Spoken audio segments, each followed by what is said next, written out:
To operate a mobility scooter, the on-off switch is over here. To on it, depress it. There are 3 modes. First is the reverse, center is a slow speed, and D2 is a higher speed. Okay, to move forward,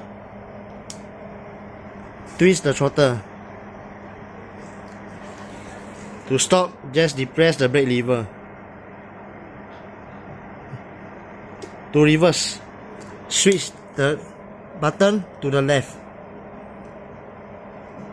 and twist the throttle. Same, to stop, depress the brake.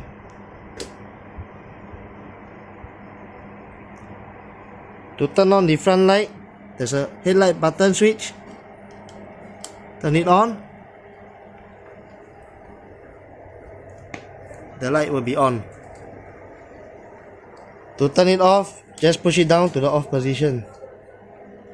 To activate the horn, press the button.